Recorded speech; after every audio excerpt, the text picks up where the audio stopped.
والله بدوای تراویح ئینشەڵا بە مبارەکیێمانەنێ. ئێرە بانکی مەڵکەندیە لقی ڕەنگەلەری کە خانشینێکی زۆر لێرە موشە وەردەگرن مانگانە.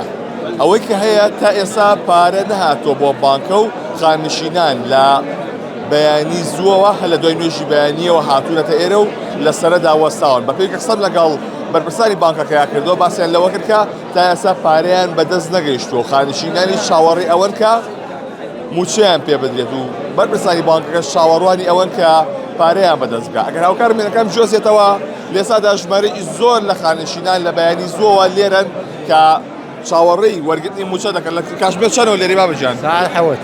ساعت حەوتەوە تا ئێستا کەسیش موچەی وەرنەگرتووە؟ ناوەڵا کەس وەری نەگرتووە تۆزی هات وردە بوویتەوە. ئێستا دوو پەردان هێنەوە نازانم بەشەکەیان بەش ناکەن. واتە هەر ئەوە نەیە؟ هەر ئەوە نەیە ئەویش دەڵێ لێرەیە ئەو لێر نەهات. زۆر سپاس بۆ بەڕێستان.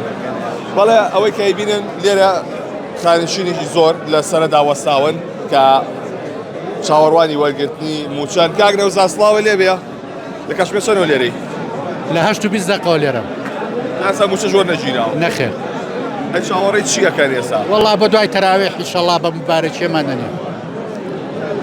ئەوە بەو شێوازە هەموو مانگێ وایە یاخود تەنها مانگەوە؟ بە مەزاجی خۆیانە مانگی پێشوو بە سەعاتێک وەرگیرا و ڕۆشتین.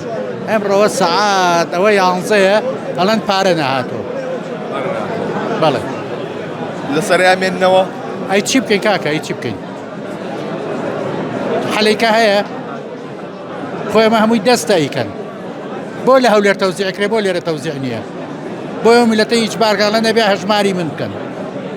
ئەم دوو حیزبەش ئەم میلەتەیان قڕیان کردۆ بەسەریا ئەوڵێ تەوتین بکە وەڵێ ژماری من بکە وەڵێ ئەوە نەکەی وەڵێ ئەوە بکە. هەمووی میلەتەکەش بۆ بەزەحیە و کەسیش نییە قسە بکە. دەستەکان نەخۆش بێ. ناخۆش نییە لێرەیە دانیشتووی؟ وەڵاهی براکەم چی بکەین دەسەڵات هەیە بەخوا هەمومان جیاها بەم شێوەیە ئەبێ ئەم کورسێ بێنم بۆی پشتم ئێشێ و ئازارم هەیە لەبەرەوە ئەبێ ئەوها دانیشتم چی بکە. لە کاتژمێر چەندەوە هاتووی؟ بەخوا لە 8ەوە لێرەم لەگەڵ ئەم برادرەیە. چەند ساڵ خزمەتە هەبوو؟ وەڵاهی من لە 79 دامەزراوم بەڵام دابڕانم هەبوو 26 ساڵ خزمەتیان بۆ حساب کردوم. سازارەکەشیان لێ بڕین و تایسەوە 3 مانگە هەر نیان داوەتەوە. ماشم 666,000. ئەم دۆخ گوزەرانە شایستەی تۆش شایستەی هەموو ساڵە خزمەتەیە؟ وەڵاهی برا بڵێ چیتر ئەوە ماندووبوونە ئێمە هەمووی بەزای ڕۆیشت ڕاستی ناوێ. یعنی ئەوە پاداشتی ئەوە ساڵە خزمەتەی کەوا من مدیری حساباتی پێشکەوتوو بووم ئەوەی سەر لێرە نام خۆڵ تۆزیا کەوتوم. دەسەڵات هەیە چی بکەین؟ ئەمە هەموو ڕێزێک و ئینێکی ئەم وڵات هەیە بڵێسی. زۆر سپاس بە بەڕێستان. بەڵێ ئەوەی بینن لە ئێستادا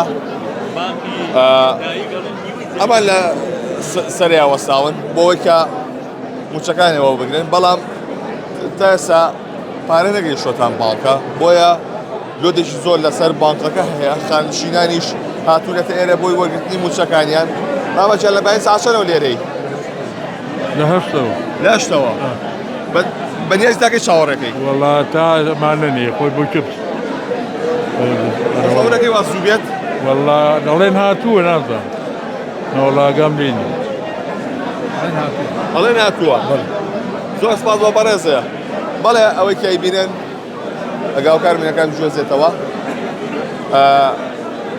مەخسە لەگەڵ بەڕێوەری ئەمریکایە کرد باسی لێ کرد بڕێکی پارەی کەمیان لەبەردەستەیە بەڵام ناتوان دابەشیکەن لەبەرەوەی کە بۆی کە هیچ گرفتێ دروست نەبێت لە نێوان خانشیناندا.